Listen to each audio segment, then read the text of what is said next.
Batu batas fantasi, pelet ilahi yang membekukan, dan kompas bintang fantasi surgawi sangat luar biasa. Seorang prajurit yang mengolah kekuatan luar angkasa Upanishad seperti dia dapat menciptakan dunia kecil untuk memenjarakan musuh-musuhnya setelah memurnikan batu batas fantasi. Dia bahkan dapat meledakkannya untuk membunuh atau melukai musuh-musuhnya. Batu batas fantasi benar-benar berguna. Jika dia menggunakannya dengan lancar, dia bahkan dapat membunuh ahli alam abadi. Pelet ilahi yang membekukan dapat memulihkan kekuatannya secara instan. Dia hanya perlu menelan satu pelet untuk mendapatkan energi dewa yang melimpah. Itu juga merupakan alat yang sangat baik dalam bertarung. Tentu saja, barang yang paling berharga adalah kompas bintang fantasi surgawi yang telah diproduksi oleh klan langit misterius. Kelompok bintang di kompas mewakili galaksi-galaksi luas di dunia nyata. Dengan kompas ini, dia akhirnya tahu arah mana yang harus dituju. Dia tidak akan tersesat lagi. Selain itu, kompas bintang fantasi surgawi memiliki keterangan dan deskripsi terperinci dari setiap area khusus. Misalnya, kompas bintang fantasi surgawi memiliki paragraf yang ditulis dalam bahasa populer untuk menggambarkan lokasinya saat ini, wilayah klan Kadal Naga. Klan ini adalah ras kelas 2. Pemimpin Kadal Naga adalah generasi kedua Kadal, makhluk awal mutlak di puncak alam abadi. Dia hanya perlu memahami energi gelap untuk menerobos ke tingkat leluhur wilayah. Kadal Naga memiliki hubungan yang baik dengan Sing dari klan jiwa, tetapi situasi sebenarnya tidak diketahui. Klan Langit Misterius memiliki deskripsi yang sama untuk setiap area. Ketika Xian dan Audrey bepergian di domain laut ketiadaan, mereka dapat mengetahui situasi umum orang lain dan fitur area khusus untuk menghindari bahaya. Dengan kompas ini, mereka dapat menemukan rute yang aman. Nilai dari catatan eksklusif klan Langit Misterius ini tidak dapat diukur. Untuk menciptakan hubungan yang baik dengan Xian, Tusiki telah memberinya kompas bintang fantasi surgawi. Xian sangat mengagumi keberanian dan kebijaksanaannya. Dengan demikian, kesannya terhadap klan Langit Misterius luar biasa baik. Para pendahulu, ada sesuatu yang kami harap kalian perhatikan, Audrey mengangkat alisnya. Karena situasinya tepat, dia mencoba berbicara kepada mereka. Jiwa brutal bernama Ming Hong yang telah dimurnikan Sing adalah pendahulu dari sukuku. Dia tahu jalan masuk ke wilayah terpencil kita. Jika kalian dapat membunuh Sing. Kemudian, dia menoleh untuk melihat Xian karena dia mengerti bahwa kata-kata Xian lebih berat daripada miliknya. Xian terkejut, tetapi dia bereaksi tepat waktu. Dia berkata dengan tegas, apa yang istriku bicarakan juga merupakan apa yang ingin aku katakan. Ming Hong adalah seorang ahli dari wilayah terpencil. Dia tahu jalan masuk ke wilayah itu dan kita tersesat. Kita tidak tahu bagaimana cara kembali ke sana. Melalui Ming Hong, mungkin kita dapat menemukan jalan pulang. Yayun telah menganggap Audrey dan Xian sebagai pasangan suami istri sejak awal. Jika dia tidak mengklarifikasi hubungannya dengan Audrey, kedua orang tua ini tidak akan menganggap serius kata-kata Audrey. Audrey hanya memiliki langit pertama alam dewa yang baru mulai dan dia tidak memiliki energi gelap. Bagi klan Langit Misterius, Audrey tidak istimewa dan dia tidak bisa menarik perhatian mereka. Selama dia mengasosiasikan Audrey dengannya, mereka akan memperhatikan Audrey. Audrey adalah wanita yang cerdas. Dia tahu bahwa Xian memanggilnya istrinya hanya untuk membuatnya mendapatkan rasa hormat dari orang lain. Namun, dia tidak pernah diperlakukan seperti itu. Untuk saat ini, dia merasa cemas dan kesal, tetapi wajahnya masih tenang dan alami. Dia tidak mengklarifikasi hubungan mereka dan hanya dengan tenang menerimanya seolah-olah itu benar. Memang, Tusiki, yang tidak mengedipkan matanya padanya, terkejut ketika Xian memanggilnya istrinya. Dia tersenyum sampai matanya menyipit. Kekuatan Upanishadmu mirip dengan klan jiwa. Kau butuh jiwa yang kuat untuk meningkatkan kekuatanmu. Oh benar, kebetulan aku punya beberapa jiwa yang baik. Terimalah mereka sebagai hadiah penyambutanku. Sebuah bola hijau subur terbang keluar dari lengan baju Tusiki. Gumpalan jiwa berputar di dalam bola itu. Mereka bahkan bisa mendengar jeritan jiwa yang jauh. Bola itu terbang satu putaran lalu jatuh ke Audrey. Audrey terkejut. Dia bingung saat melihat bola hijau itu. Dia bertanya, 5 jiwa di alam dewa yang baru lahir. Tusiki menyeringai jahat dan mengangguk, 2 langit pertama, 2 langit kedua, dan satu langit ketiga dari alam yang baru lahir. Ya, mereka semua adalah anggota klan jiwa. Jiwa mereka terkenal tangguh di galaksi. Aku tidak bisa menghapus kesadaran jiwa mereka. Saat aku punya waktu luang, aku menyiksa mereka untuk bersenang-senang.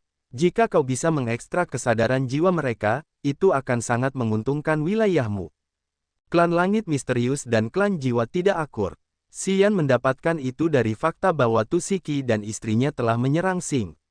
Karena Tusiki berada di langit ketiga alam abadi, mudah baginya untuk membunuh para ahli alam dewa baru dari klan jiwa.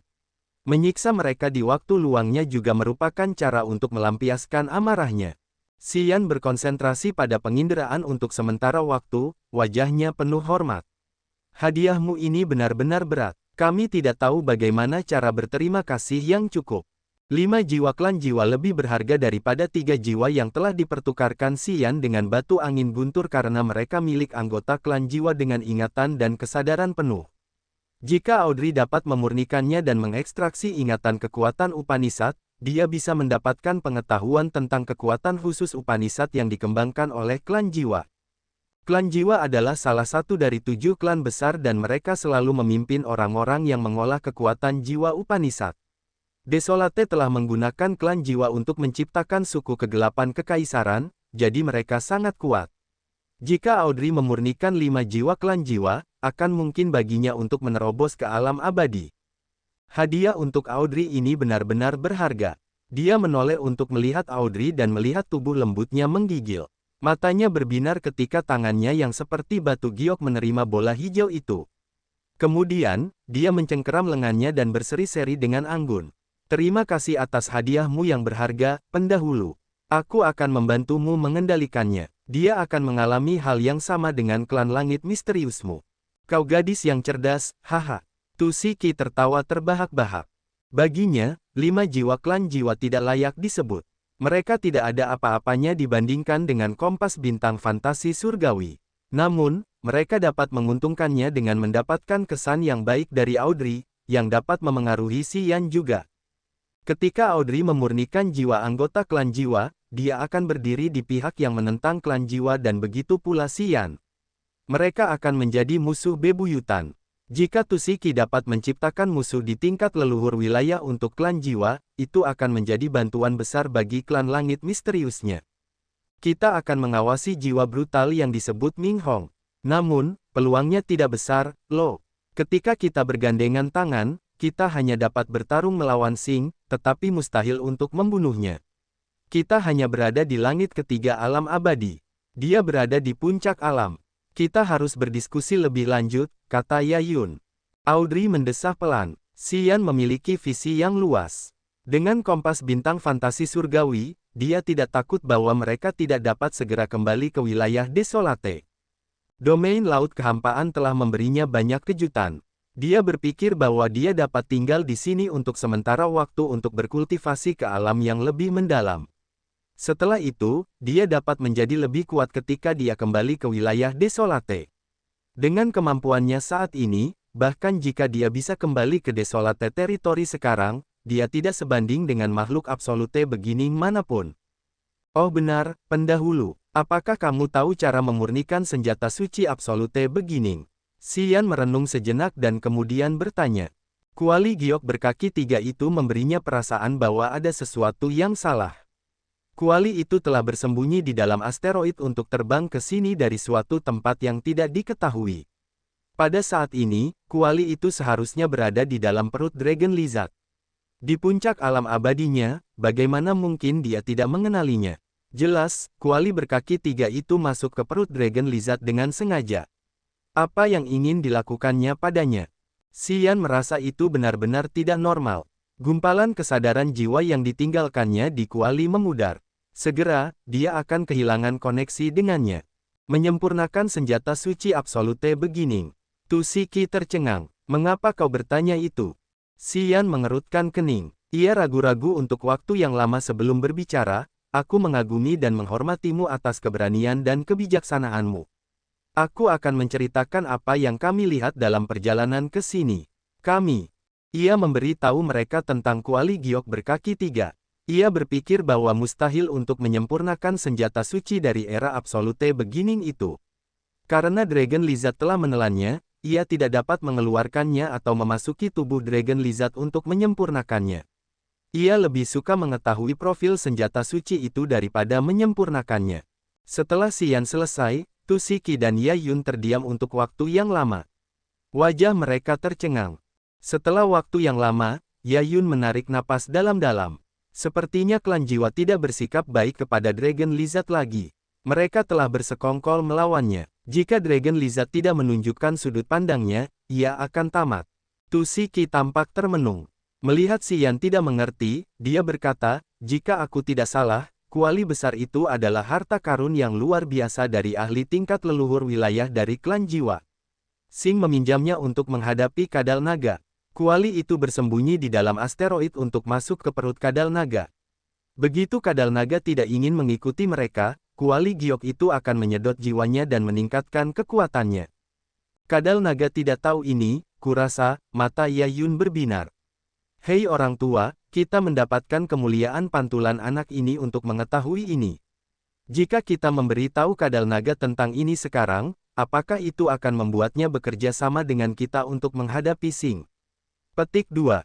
Itu mungkin. Tu Shiki terguncang. Jika kita dapat membujuk kadal naga untuk bergabung dengan kita dan menghadapi Xing dan jika kita mempersiapkan penyergapan kita dengan baik, itu adalah peluang besar untuk membunuh Xing. Ming Hong dari wilayah terpencilmu juga akan dibebaskan, Yayun bersemangat sambil menggosok tinjunya. Jika Xing meninggal, itu akan menjadi pukulan telak bagi klan jiwa. Jika kadal naga bergabung dengan ini, dia harus menempuh jalan yang sama dengan klan langit misterius kita. Sobat kecil, kau bintang keberuntungan kami. Sepertinya sudah takdir kami untuk bertemu denganmu. Tu Shiki tertawa lalu berkata, ya, kita harus bertemu kadal naga untuk membicarakan ini. Oh, mungkin kau harus melakukannya, Xian. Tidak nyaman bagi kami untuk muncul di sana. Aku, Xian terkejut. Ya, kau coba saja. Tak lama kemudian, klan kadal naga akan mengumumkan bahwa siapapun yang tahu tentang energi gelap dapat bertemu kadal naga secara langsung untuk bertukar informasi tentang pelet abadi. Kadal naga telah terjebak di alam ini selama bertahun-tahun. Bahkan dalam mimpinya, dia ingin tahu tentang energi gelap untuk memasuki level leluhur wilayah. Tentu saja, pelet abadinya akan digunakan di tempat yang krusial, kata Tu Shiki. Baiklah, aku akan menjalankan tugas untuk kalian, para pendahulu. Xian tergerak, jadi dia menyetujui saran mereka. Tu Shiki dan Yayun tidak dapat mengekspos diri mereka sebelum Dragon Lizard mengetahui rencana jahat Soul Clan karena identitas khusus mereka. Begitu mereka menunjukkan diri, Soul Clan akan menyerang mereka dan Dragon Lizard Clan juga dapat bergabung dalam serangan itu. Bagaimanapun, di permukaan, orang-orang tahu bahwa Dragon Lizard Clan dan Soul Clan memiliki hubungan yang baik dan begitu pula Dragon Lizard dan Xing. Sebelum mereka merobek topeng mereka dan menampakkan diri kepada Soul Clan, mereka akan tinggal bersama mereka untuk menghadapi Tu Shiki dan Yayun. Karena itu Yayun harus menyembunyikan identitas dan kekuatannya dan tetap berada di zona kelas 3. Jika mereka menunjukkan diri sebelum mereka dapat melihat Dragon Lizard, para anggota Dragon Lizard Clan mungkin dapat mengkhianati mereka kepada Soul Clan. Jadi, Xian harus mengatasinya. Dia akan menghubungi Dragon Lizard dan memberitahunya tentang gerakan jahat Soul Clan, yang akan membuat Dragon Lizard membenci Xing. Kemudian, mereka dapat melakukan langkah selanjutnya.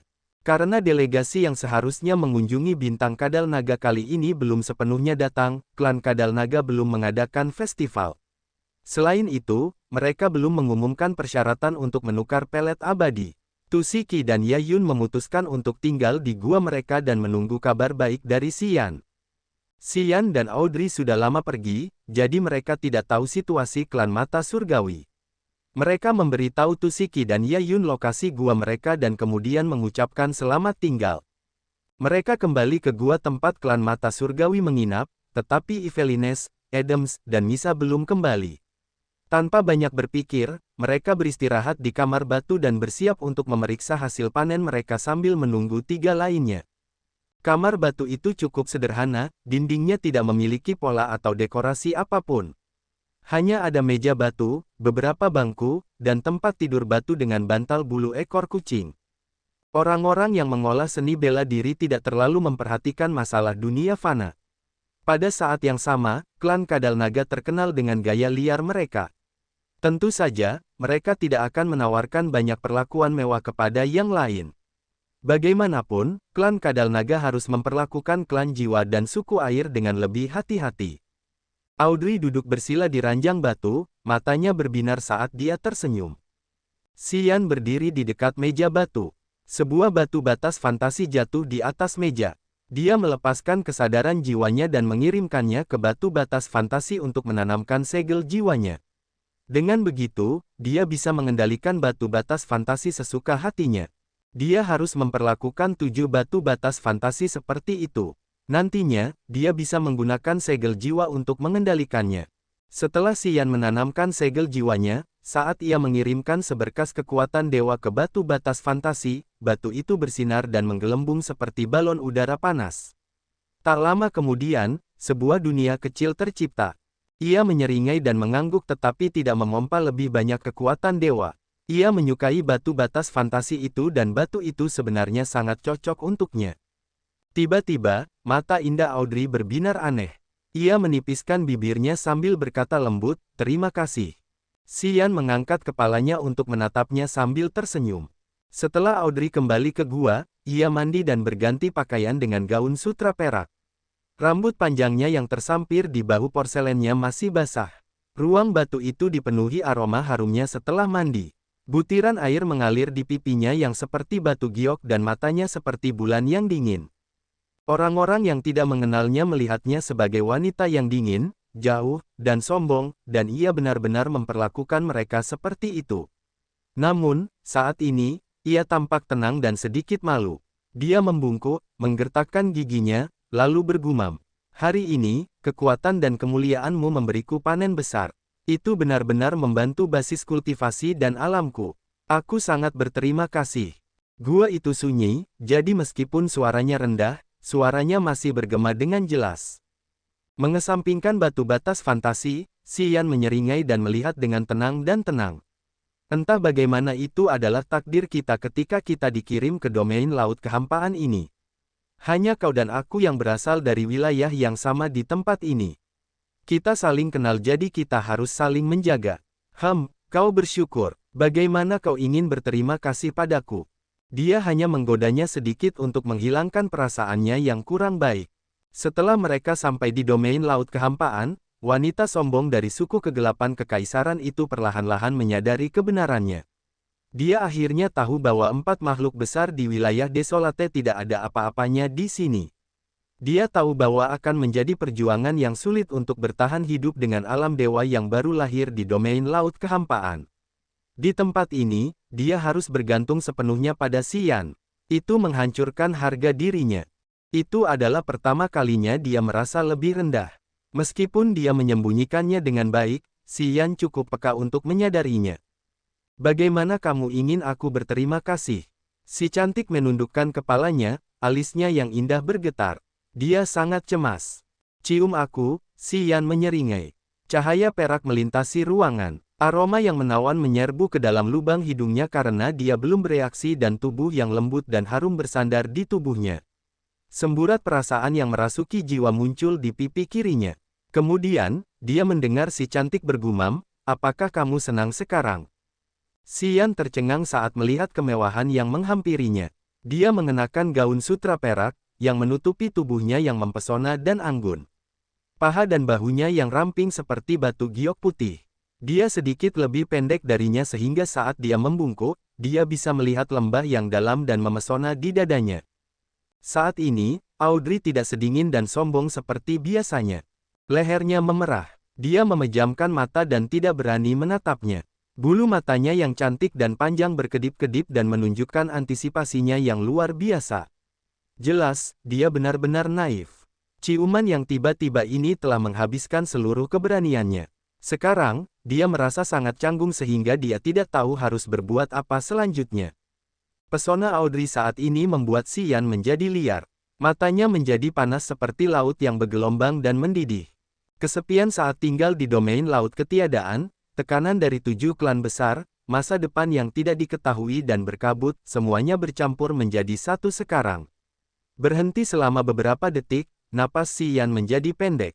Tiba-tiba dia menarik wanita cantik itu ke dadanya dan mulai menggigiti leher putihnya. Dia meletakkan tangannya di paha ramping nan indah wanita itu, berlama-lama dan berkeliaran di antara bokongnya dan tanah misterius di antara pahanya. Si cantik tersipu, tubuhnya menggigil seolah-olah dia tersengat listrik. Bibirnya meluncur keluar sambil bergumam seolah-olah dia sedang bermimpi. Dia menjadi sangat lemah dan tak berdaya dalam pelukannya dan benar-benar tersesat. Tahun itu, setelah dia pulang dari Desolate, danau batinnya sering kali memantulkan sosok yang kekar dan kuat. Jadi, dia telah menyelidiki pria itu dengan saksama. Dia bahkan tidak tahu mengapa dia ingin melakukan itu. Dia hanya ingin tahu masa lalunya, keberadaannya, dan apa yang telah dia alami. Dia tahu dia memiliki nafsu birahi. Saat itu, dia marah karena tidak tahu mengapa. Cerita tentang pria itu menyebar di sukunya. Di Tsunami Star, dia telah menyaksikan pertempuran antara dia dan Haik. Melihat anggota paling mempesona dari generasi muda klan Dewa jatuh dan pria itu bangkit, bayangan di hatinya terukir lebih dalam. Ada sesuatu yang telah menyusup ke laut batinnya dan tinggal di sana begitu terus-menerus sehingga dia tidak pernah bisa membersihkannya. Di matanya, hanya satu pria di wilayah Desolate yang luas yang telah menyentuh hatinya. Sayang sekali dia adalah pria yang sangat longgar. Perasaan terdalamnya bertentangan. Dia telah memaksa dirinya untuk tidak terlalu memikirkannya dan membiarkannya begitu saja. Sampai mereka tiba di domain laut kehampaan di mana semuanya begitu aneh, mematikan, dan berbahaya bagi mereka. Dia hanya memiliki dia di sisinya.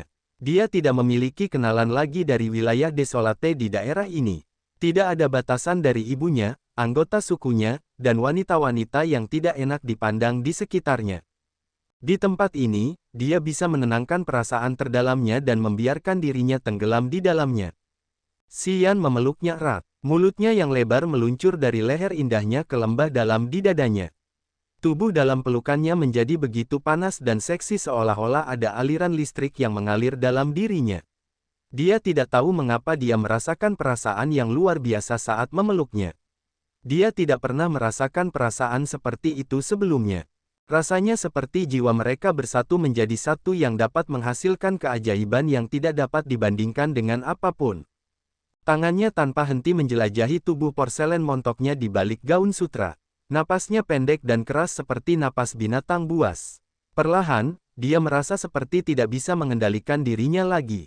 Namun, saat dia hendak pingsan dan membawa kemewahan ke ranjang batu, pintu masuk gua terbuka. Suara Evelines terdengar. "Oh, kalian sudah kembali."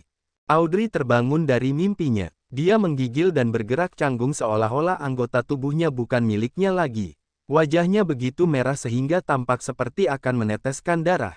Dia tersentak ke ranjang batu, lumpuh di ranjang seperti genangan lumpur. Gaunnya terbuka di dadanya dan memperlihatkan setengah dari payudaranya yang besar dan berwarna susu. Kain gaunnya terangkat ke pahanya dan perut bagian bawahnya menjadi area yang lembab. "Keluar, kau harus keluar dulu." Meskipun dia mencoba menangis, suaranya begitu tak berdaya. Kedua tangannya bergerak kikuk untuk menarik gaunnya agar menutupi dada dan pahanya yang seksi. Dia tampak sangat malu dan terhuyung-huyung. Matanya yang berair memiliki lapisan kabut, yang membuatnya seperti mimpi atau gambar. Teguk, Xian merasakan darahnya mendidih. Dia tidak bisa menahan diri untuk tidak menelan ludah. Mengambil beberapa napas dalam-dalam, dia mengerahkan kekuatannya untuk mengirimkan arus energi dingin ke seluruh tubuhnya untuk mendinginkan diri.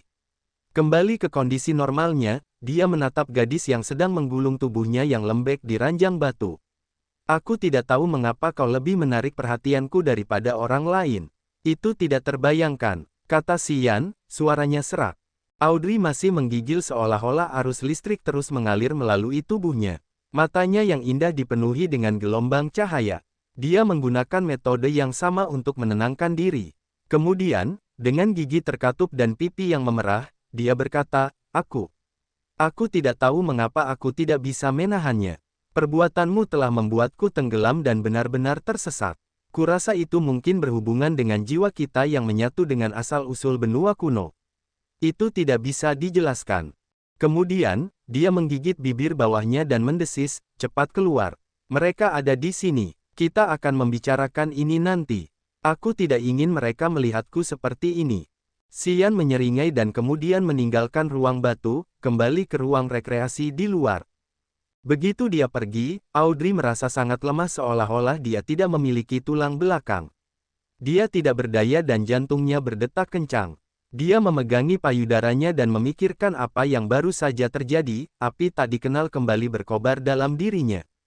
Apakah seperti ini hubungan antara pria dan wanita? Aneh sekali, membuat orang kehilangan kendali. Cahaya yang mempesona melintas di matanya. Ada begitu banyak pikiran yang melintas di benaknya. Dia hanya duduk di sana untuk waktu yang lama seolah-olah dia telah tenggelam dalam ilusi yang tidak dapat dia hindari. Di dalam ruang umum batu yang luas, Yvelines, Adams, dan Masya meringis. Melihat Xian berjalan ke arah mereka, mereka dengan enggan tersenyum untuk menyambutnya. Xian melihat bayangan melintas dan menghilang di depan gua. Bayangan itu tampaknya mengikuti ketiganya ke pondok mereka. Apakah kalian mendapatkan sesuatu yang bagus? Masya duduk di meja dan menuangkan secangkir air untuk dirinya sendiri.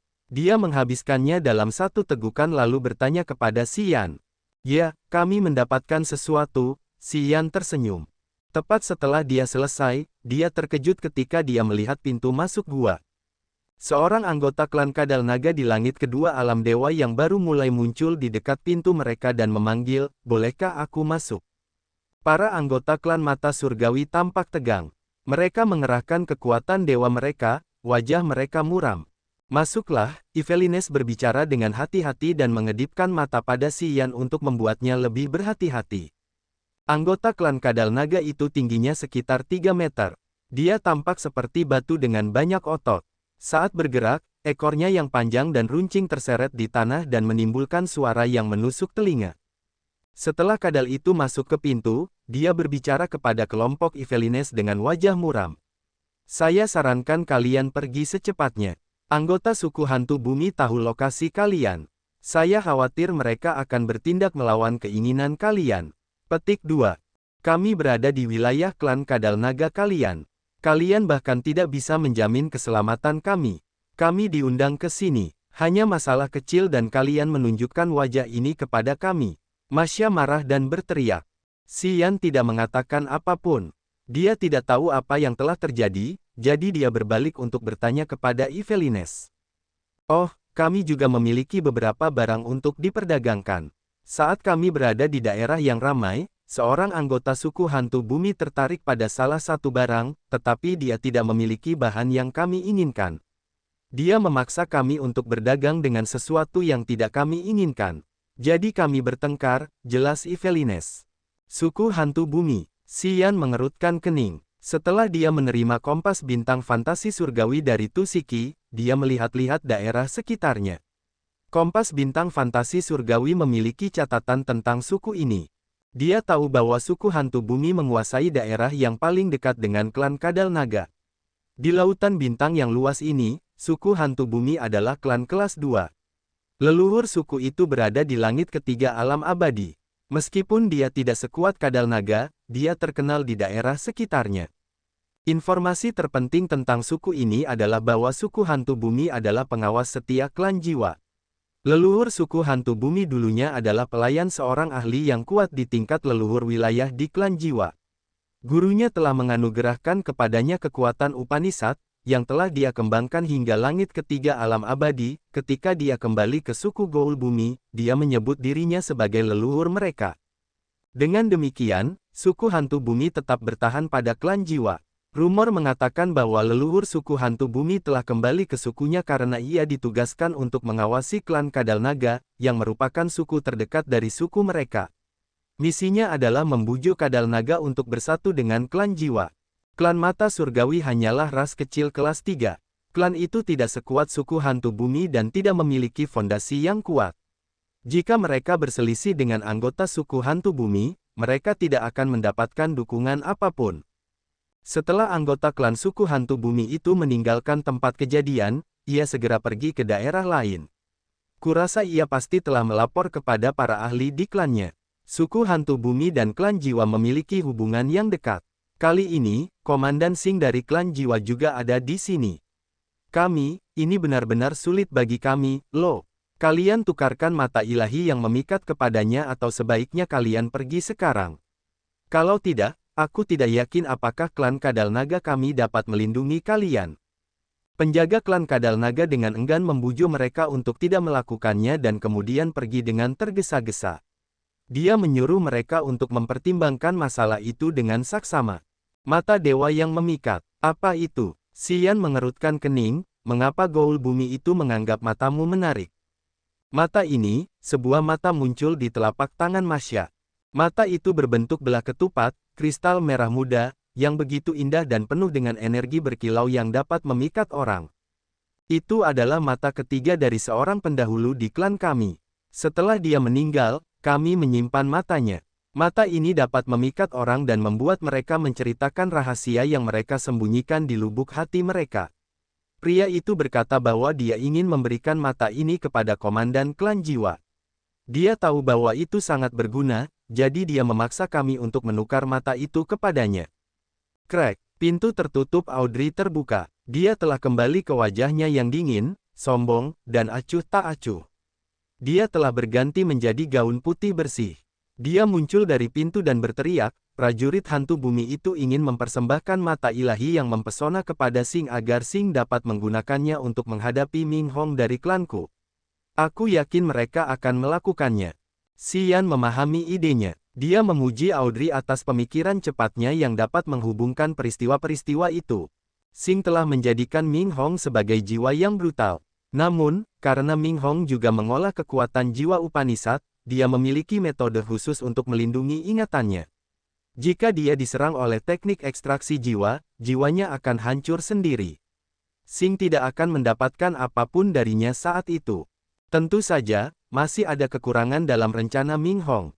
Selama Singh menyerahkan Ming Hong kepada ahli leluhur wilayah dari klan jiwa, di alam gaibnya, dia dapat mengekstraksi ingatan Ming Hong tanpa melukai jiwanya. Namun, karena Singh ingin mendapatkan misteri wilayah Desolate untuk dirinya sendiri dan menggunakan Desolate untuk mencapai level leluhur wilayah, dia merahasiakannya. Dia harus memikirkan cara melakukannya sendiri. Mata ilahi yang mempesona dari klan mata surgawi itu ajaib. Itu adalah senjata pemikat jiwa yang dapat menghipnotis jiwa.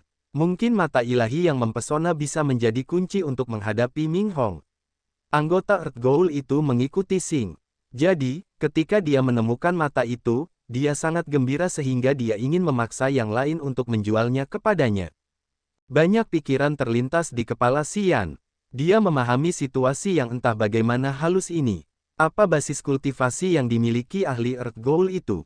Jika dia dapat menerima lebih banyak bala bantuan, seperti apa wilayah mereka?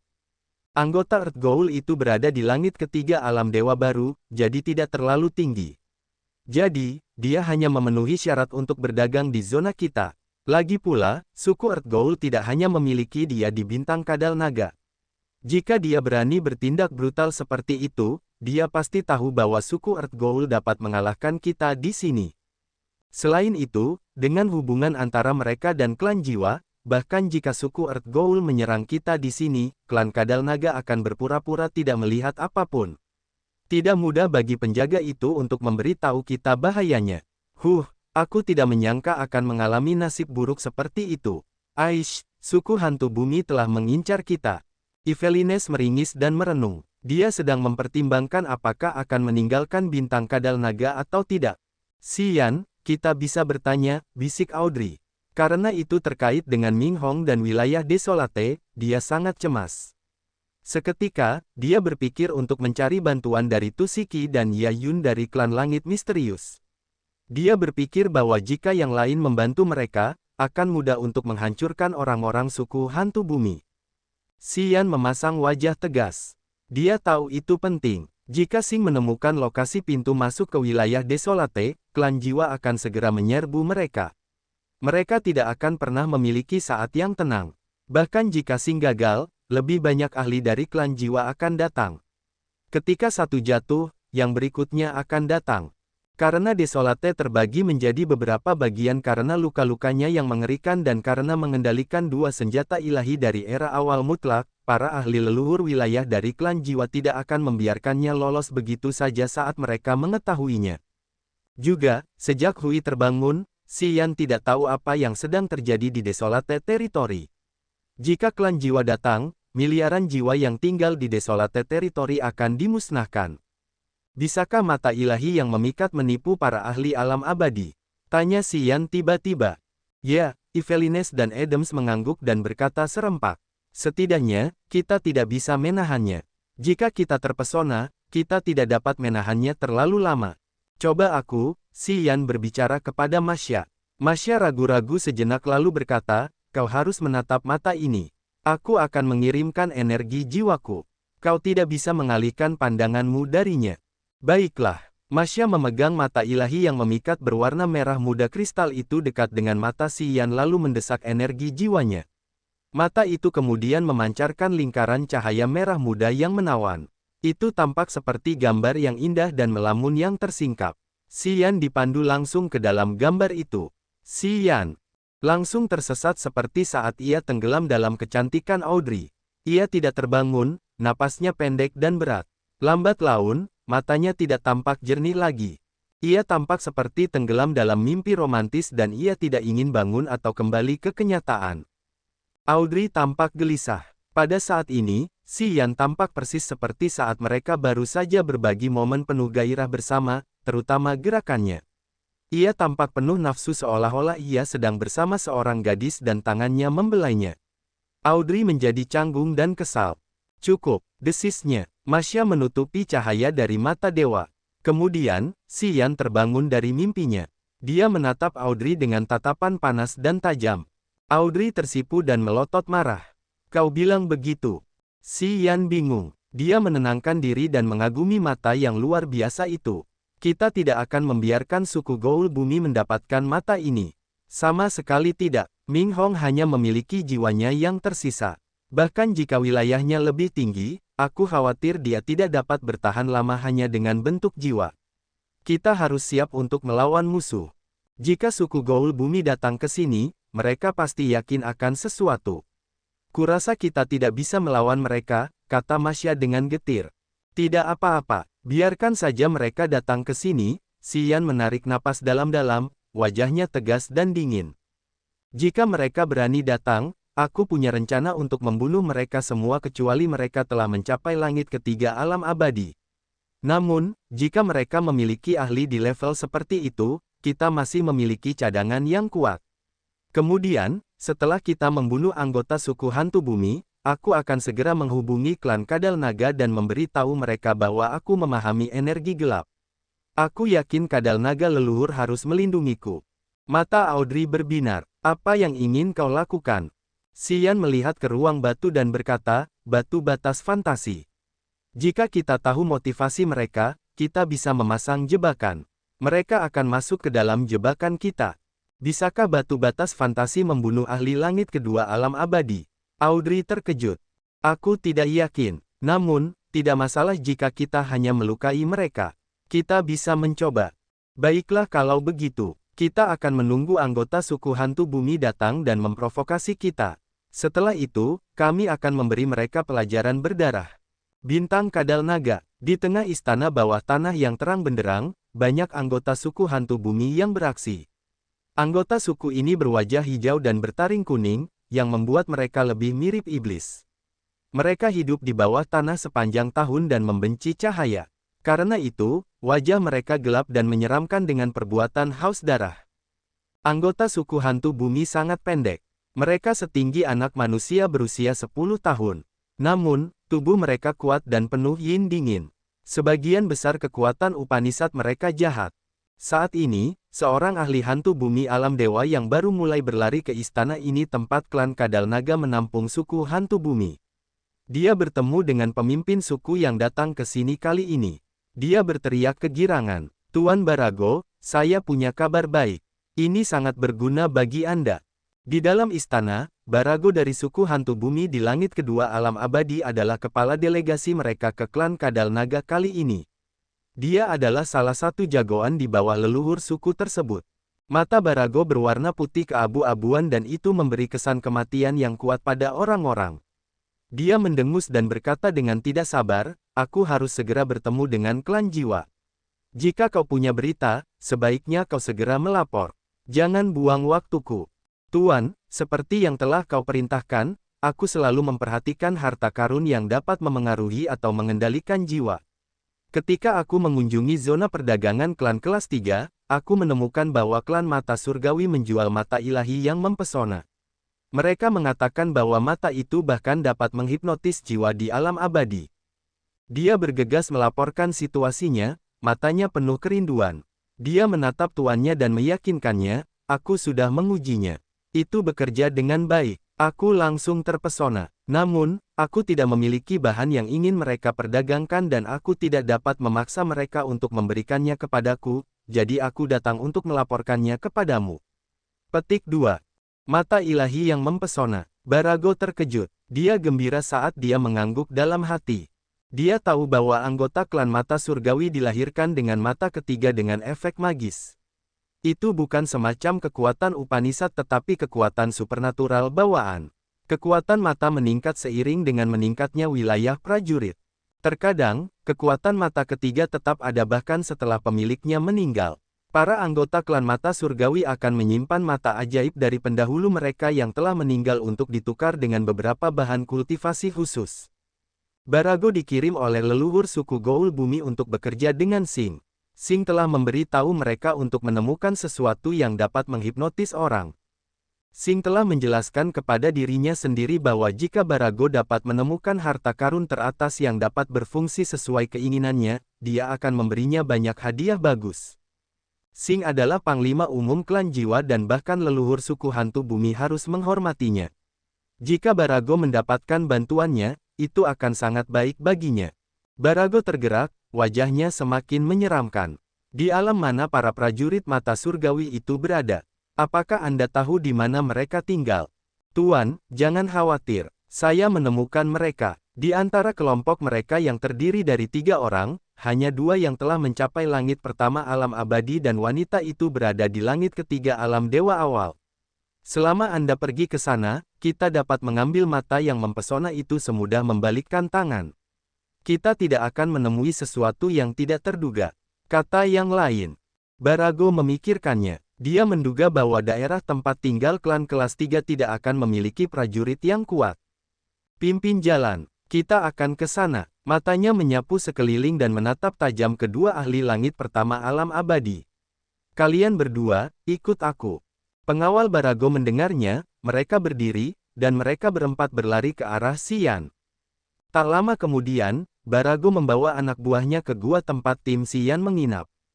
Banyak anggota klan lain yang tinggal di dekat gua. Melihat Barago di langit kedua alam abadi datang dan mengenalinya dari suku hantu bumi yang terkenal kejam, mereka ketakutan. Mereka menjauh sejauh mungkin dari mereka. Tidak ada yang menginginkan masalah. Di daerah ini, suku hantu bumi adalah klan yang tidak disukai siapapun untuk tinggal di dekatnya. Mereka tinggal jauh di bawah tanah yang gelap. Mereka memang tidak normal dan haus darah. Selain itu, mereka mencari balas dendam untuk dendam sekecil apapun. Suku hantu bumi tidak lemah dan mereka mendapatkan klan jiwa, tuan mereka, di belakang mereka. Mereka telah banyak merepotkan klan kelas 2 lainnya. Suku air di dekat mereka sangat membenci suku hantu bumi. Namun, suku air takut pada klan jiwa, jadi mereka tidak berani menghadapi suku hantu bumi secara langsung. Dalam banyak kasus, mereka harus menahan amarah mereka. Para penjaga klan Kadal Naga di daerah ini seharusnya menjaga keamanan dan mengendalikan situasi. Namun, setelah Barago muncul, para penjaga Dragon Lizard dengan enggan mundur dan bersembunyi di dalam gua. Mereka mengamati situasi dari pintu masuk gua. Orang yang datang untuk memperingatkan Evelines berdiri bersama teman-temannya. Dengan wajah muram, dia menggelengkan kepalanya. Aku sudah memperingatkan mereka. Jika mereka segera pergi, suku Earth Ghoul tidak akan menangkap mereka. Sekarang, mereka tidak bisa pergi bahkan jika mereka ingin pergi. Jika suku Earth Ghoul bukan antek-antek klan Sol, kita pasti sudah membunuh mereka. Kata seorang penjaga klan Dragon Lizard sambil tampak marah. Mereka tahu bahwa leluhur suku Earth Ghoul ditugaskan untuk mengawasi mereka. Dia sering mengunjungi klan Kadal Naga dan meminta Kadal Naga untuk bersatu dengan klan Jiwa. Klan Kadal Naga, suku hantu bumi, dan suku air tinggal berdekatan. Terkadang, mereka memiliki konflik kecil, tetapi suku hantu bumi akan menggunakan klan Jiwa sebagai pendukung mereka untuk menang. Klan Kadal Naga dan suku air tidak dapat menghadapi klan Jiwa, jadi mereka harus mengalah sebagian besar waktu. Lambat laun, kesombongan suku hantu bumi meluas. Baru-baru ini, mereka bersikap angkuh seolah-olah mereka adalah penguasa sebenarnya di daerah ini. Hal ini dapat dilihat dari tindakan mereka menyerang tim Evelines saat tinggal di wilayah klan Kadal Naga. Karena itu adalah daerah tempat klan kelas 3 berkumpul, para prajurit di sini, yang bukan lawan suku hantu bumi, memutuskan untuk menjauh dari masalah. Klan Kadal Naga harus membuka satu mata dan menutup satu mata, berpura-pura tidak melihat apa-apa. Tentu saja, masih ada pengecualian. Di sudut di depan tim Xian, Tusiki dan Yayun sedang mengamati situasi dari gua mereka. Mereka menyamar lagi. Yayun berubah kembali menjadi wanita tua. Kepala Tusiki tidak botak lagi. Sekarang, rambutnya tumbuh lebat seperti semak dan dia tampak seperti lelaki tua yang kotor dan jelek. Saat ini, mereka berdiri di dekat pintu masuk gua sambil tampak terkejut. Bukankah itu gua tempat kedua anak itu tinggal? Suku hantu bumi adalah pengawas klan Jiwa. Mengapa mereka datang untuk menemukannya? Aneh, suku hantu bumi telah mendengar kabar tentang hubungan kita secepat itu. Yayun bergumam karena dia bingung.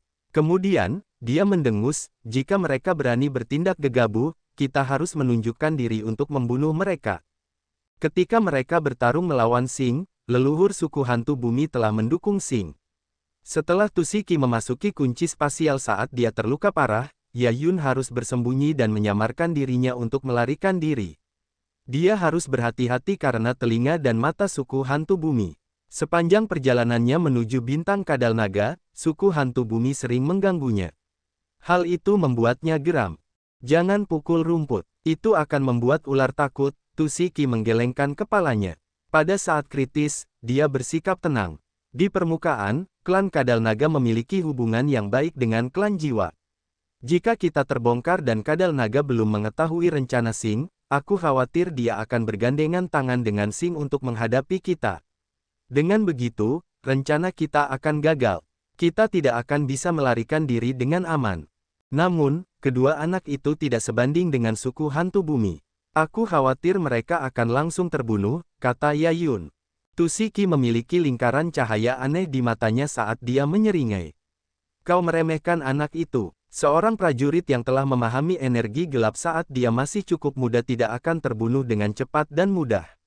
Selain itu, bentuk hidupnya telah berubah. Itu satu tingkat lebih tinggi dari kita. Dia jauh lebih kuat daripada prajurit di alam yang sama. Kurasa tidak mudah bagi suku hantu bumi untuk membunuhnya. Mendengarnya, Yayun tampak bingung. Kau jarang menghargai seorang pria sebanyak itu. Bahkan junior yang luar biasa di klan kita tidak pernah menerima pujianmu. Jadi, kau pikir dia bisa mengalahkan ahli suku hantu bumi di langit kedua alam abadi dengan alam dewa awal? Bagaimana mungkin? Petik 2. Yah, jika dia menghadapinya secara langsung, itu tidak mungkin. Namun, jika dia menggunakan kepalanya, dia masih akan memiliki peluang besar. Tusiki tersenyum dan menghibur istrinya. Jangan khawatir, kita lihat saja dari sini. Kalau keadaan makin memburuk, aku akan segera bertindak untuk membunuh para ahli suku hantu bumi. Lalu, kita akan bawa pasangan kecil itu keluar dari bintang Kadal Naga secepat mungkin. Sambil menarik napas dalam-dalam, Tusiki memasang wajah serius. Hidupnya lebih penting daripada hidup Sing. Bahkan jika dia tidak bisa menjadi perwira non-pribumi klan kita, akan berguna juga bagi klan kita saat kita bisa menciptakan musuh di alam leluhur wilayah untuk klan Jiwa. Muahaha, para prajurit dari wilayah Desolate tidak selemah yang diisukan orang-orang. Ada seseorang yang luar biasa kuat. Hanya saja tidak banyak orang yang tahu tentangnya. Apakah kamu pernah bertemu seseorang dari wilayah Desolate? Yayun terkejut. Tusiki menggelengkan kepalanya, aku belum pernah melihat siapapun, tetapi klan kami memiliki beberapa catatan. Seorang pria bernama Bloodthirsty dulu datang ke Sea Domain of Nihility dari Desolate Territory. Dia tidak tinggal di Sea Domain of Nihility untuk waktu yang lama, jadi tidak banyak orang yang tahu tentangnya. Seorang pendahulu klan kami biasa menyebutnya dalam catatan rahasia. Dia mengatakan bahwa Bloodthirsty sangat menakutkan dan dapat membawa perubahan yang merusak ke Sea Domain of Nihility. Sayangnya, di Sea Domain of Nihility ini, dia seperti kaktus anggrek yang mekar dan layu dengan cepat. Dia pergi dengan cepat sesudahnya. Dia dapat membawa perubahan yang merusak ke Sea Domain of Nihility. Apakah pendahulu kita salah? Aku tidak menyangka bahwa Bloodthirsty bisa sekuat itu. Yayun menggelengkan kepalanya dan tersenyum karena dia pikir Tu Shiki hanya melebih-lebihkan. Aku tidak berpikir dia salah karena dia mengatakan bahwa dia pernah bertarung dengan ahli itu sekali dan dia tahu bahwa ahli itu sedikit lebih lemah. Kata Tu Shiki. Yah, kalau begitu itu mungkin karena kompetensinya yang rendah, kan? Yayun mencibirkan bibirnya. Kemampuannya rendah. Tu Shiki tersenyum paksa. Siapa? Yayun terkejut. Tuan Hantian, Tu Shiki mengucapkan nama itu dengan wajah penuh hormat dan tegas. Yayun tersentak. Dia tampak bingung dan bahkan tidak bisa berbicara. Hantian adalah salah satu leluhur wilayah klan Langit Misterius. Dia juga prajurit terkuat dari klan mereka. Dia terkenal karena kebrutalan dan kekuatannya di domain laut ketiadaan. Dia adalah salah satu dari 10 leluhur wilayah besar dengan reputasi yang mengguncang bumi di lautan bintang yang luas ini. Lautan bintang yang luas ini memiliki begitu banyak wilayah dan hanya ada sedikit ahli yang mencapai alam leluhur wilayah. Namun, Hantian adalah salah satu dari 10 ahli terkuat. 10 leluhur wilayah besar adalah individu terkuat di antara prajurit yang tak terhitung jumlahnya. Mereka diakui sebagai orang-orang yang telah mencapai alam terbesar. 10 leluhur wilayah besar adalah pahlawan sejati di antara leluhur wilayah lainnya. Mereka adalah individu terkuat di lautan bintang yang luas ini. Leluhur wilayah dapat menciptakan galaksi dan spesies baru. Itu adalah kemampuan terbesar dari kekuatan Upanishad prajurit. Mereka adalah eksistensi tertinggi di domain laut kehampaan dan di setiap ras. Alam leluhur wilayah adalah alam tertinggi yang dapat dicapai prajurit. Hantian adalah salah satu dari 10 leluhur wilayah besar. Dia adalah kebanggaan klan Langit Misterius dan ahli super yang diakui orang-orang di banyak wilayah. Dia adalah pilar utama klan Langit Misterius dan pahlawan paling supernatural. Dia juga mengatakan bahwa Bloodthirsty yang tidak dikenal dapat membalikkan domain laut kehampaan dan bahwa dia satu tingkat lebih lemah dari Bloodthirsty. Yayun tidak ragu, jadi Bloodthirsty itu berasal dari wilayah Desolate. Bagaimana wilayah itu bisa menciptakan seorang jenius seperti itu? Yayun bingung sejenak. Dia bertanya dengan heran.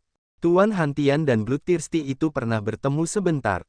Dia melihat Bloodthirsty membantai anggota klan Devoring secara brutal. Dan yang aneh adalah bahwa kekuatan Upanishad-nya sangat mirip dengan klan Devoring. Sepertinya dia telah menguasai kekuatan Upanishad yang hilang dari klan Devoring. Selain itu, dia telah menguasai 8 kekuatan jahat besar Upanishad dari klan Devoring. Itu tidak terbayangkan. Tu Shiki juga terkejut.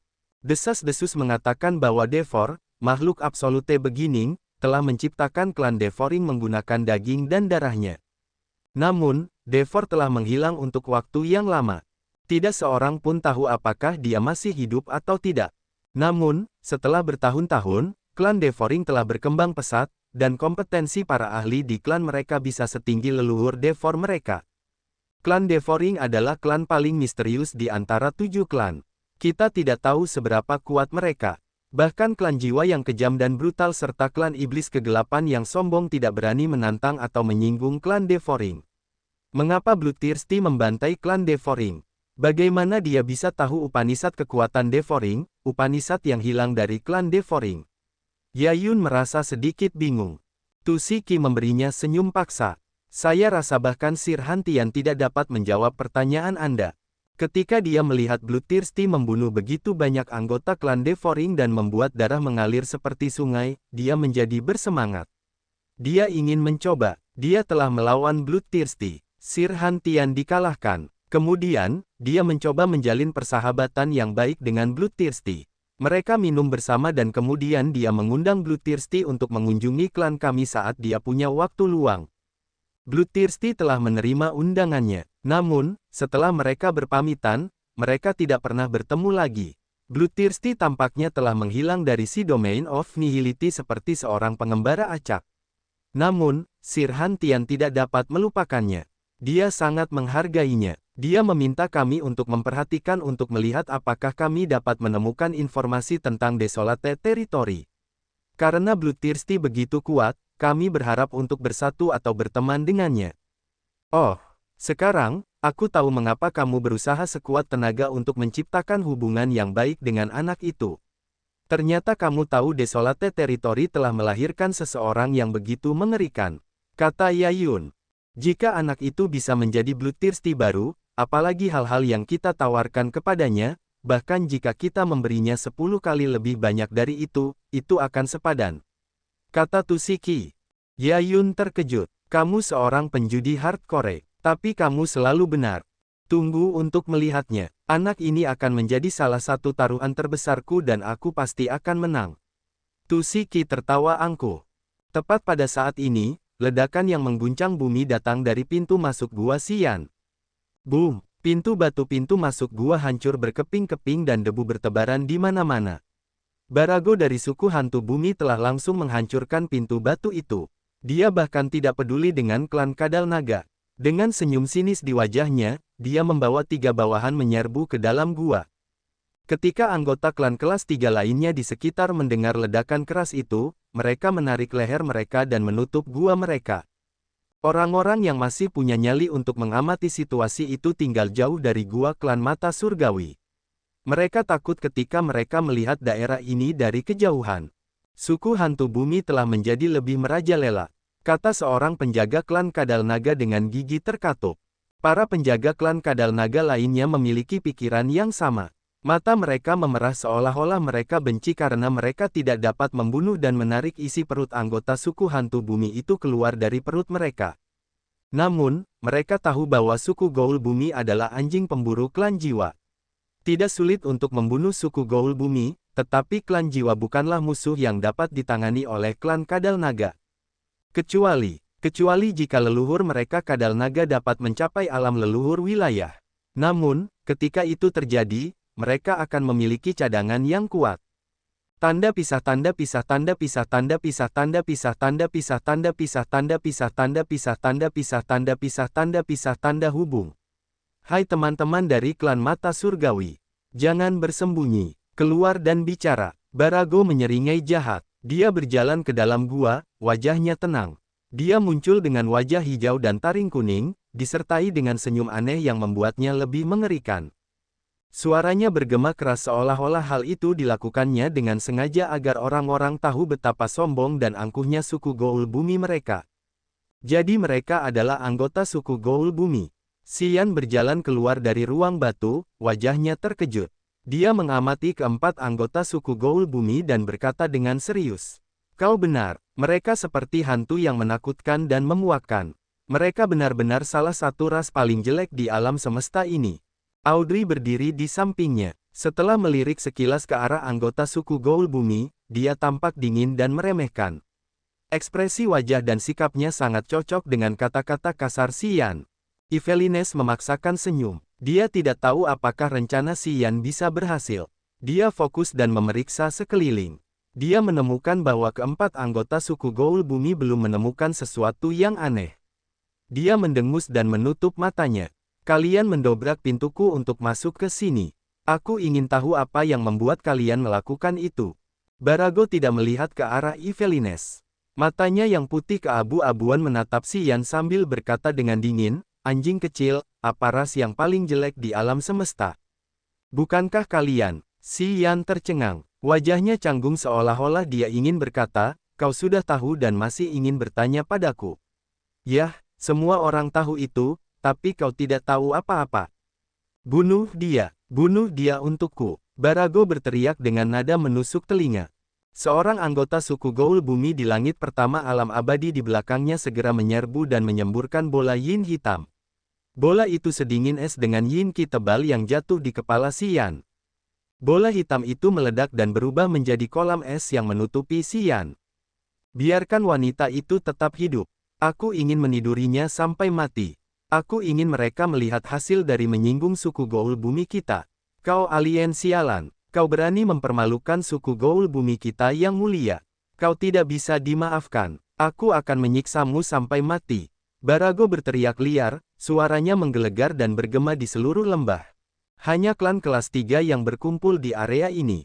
Karena suku Goul bumi adalah ras kelas 2 dan bergantung pada klan jiwa, Barago berpikir bahwa tidak ada yang berani mengganggu bisnisnya.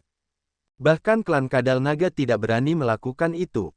Audrey menatap Barago dengan matanya yang dingin dan berkata dengan dingin. Bahkan anjing-anjing klan jiwa pun sombong. Kau tidak mengakui tanggung jawabmu sebagai anjing, jadi kau harus menjadi anjing mati. Hentikan, Xian acuh tak acuh. Bibirnya terbuka untuk membuat satu suara, yang kemudian berubah menjadi api yang membakar yang menyelimuti kolam yang dingin. Tak lama kemudian, api itu membakar kolam menjadi abu.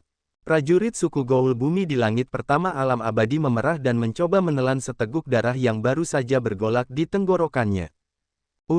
Anggota suku hantu bumi, aku tercerahkan sekarang. Sama seperti yang kau katakan. Mereka sombong dan jelek, jadi, kita tidak perlu bicara. Xian berkata dengan tenang, kekuatannya melonjak. Tak lama kemudian, ruangan itu dipenuhi dengan energi ruang magis. Tepat setelah itu, Evelines, Adams, Masha, dan Audrey memudar dan menghilang seolah-olah mereka hanya ilusi. Tuan, tempat ini bukan gua. Ini jebakan spasial. Kita terjebak di ruang lain. Anggota suku hantu bumi di langit pertama alam abadi yang baru saja bertarung melawan Xian berubah warna dan berteriak saat dia menemukan sesuatu yang salah. Dia benar, tempat ini bukan gua. Itu adalah ruang baru yang diciptakan Xian dengan menggunakan batu batas fantasi. Ruang ini adalah salinan persis dari ruang bersama batu asli dengan dinding, meja batu, dan bangku yang sama. Semua yang ada di sini diciptakan dengan kekuatan ruang fantasi. Itu memang hanya ilusi. Pada saat ini, Audrey dan 3 orang lainnya telah kembali ke ruang batu asli tempat gugusan cahaya melayang di tengahnya. Di dalam gugusan cahaya itu ada Xian dan anggota suku hantu bumi. Audrey dan yang lainnya dapat melihat situasi dengan jelas seolah-olah mereka sedang melihat sesuatu di bawah danau melalui permukaan air. Dunia itu tampak begitu nyata. Aku tidak menyangka kekuatan luar angkasa Upanishad miliknya mencapai tingkat yang begitu ajaib. Itu tidak berbeda dengan kenyataan di sini. Jika kita tidak kembali, aku akan mengira bahwa kita masih di dunia itu dan menganggapnya nyata. Masha berkata karena dia benar-benar yakin. Audrey juga terkejut. Sekarang, dia tahu bahwa ketika Xian memecahkan kunci spasial, dia menuai pencapaian baru dalam kekuatan luar angkasa Upanishad. Kalau tidak, dia tidak mungkin menipu yang lain dengan menciptakan dunia ilusi menggunakan batu batas fantasi yang tidak dapat diketahui oleh yang lain apakah itu nyata atau tidak. Sama seperti dia, Tu Shiki dan Ya Yun juga tercengang. Berbeda dengan prajurit lain dari ras kelas 3 yang tidak dapat mengetahui situasi karena alam mereka yang rendah, mereka tahu persis apa yang terjadi di dalam gua. Karena Ya Yun telah memberikan Xian batu batas fantasi, mereka dapat mengenali energi ruang yang lemah dari gua itu. Saya pikir hari ini adalah hari yang buruk bagi suku hantu bumi. Anak itu benar. Sebagai anjing, mereka seharusnya menyadari tanggung jawab mereka sebagai anjing. Mereka seharusnya tidak menganggap diri mereka sebagai serigala. Karena jika mereka melakukan itu, mereka akan sangat dekat dengan kematian. Tu Shiki tertawa jahat. Anak itu memiliki kekuatan. Dia menggunakan batu batas fantasi untuk membuat gua dan menyegel pintu. Dia memancing suku hantu bumi untuk mendobrak pintu agar masuk ke dalam perangkapnya. Haha, di dunia yang dia ciptakan, bagaimana mungkin anggota suku hantu bumi melakukan sesuatu? Pemahaman dan penerapannya terhadap kekuatan luar angkasa Upanishad sungguh luar biasa. Anak ini memang memiliki potensi yang tak terbatas, Ya Yun menilai. Sementara mereka berbicara, Xian tetap berada di dalam dunia itu dan melengkungkan bibirnya membentuk senyuman. Baiklah, tetaplah di sini dan nikmati keajaiban ruang yang meledak. Kemudian, dia meninggalkan ruang itu dan kembali ke ruang bersama batu asli. Dia menunjuk ke dunia yang tampak seperti gugusan cahaya. Boom, boom, boom. Sama seperti telur yang meledak, gugusan cahaya itu meledak dan mengirimkan energi dahsyat dari ruang yang runtuh. Audrey, Evelines, Adams, dan Masya dapat melihat dengan jelas bahwa anggota suku hantu bumi di dalam dunia itu hancur berkeping-keping seperti kaca yang jatuh di tanah yang keras. Tubuh mereka hancur berkeping-keping sehingga mereka tidak mungkin mengalami kematian yang lebih buruk. Altar jiwa mereka hancur. Jiwa mereka berubah menjadi gumpalan lemah yang mencoba melarikan diri dari gua. Bajingan, aku tidak akan membiarkannya pergi. Suku hantu bumi akan membuatmu membayar harga yang paling berdarah. Tunggu untuk melihatnya. Jiwa Barago merayap dan mencoba melarikan diri dari gua sambil berteriak-teriak dengan gila. Kekuatan Upanishad yang dikembangkan oleh suku Goul bumi diberikan oleh klan jiwa. Jadi, kekuatan itu juga ajaib. Setelah altar jiwa mereka hancur, jiwa mereka masih bisa melarikan diri.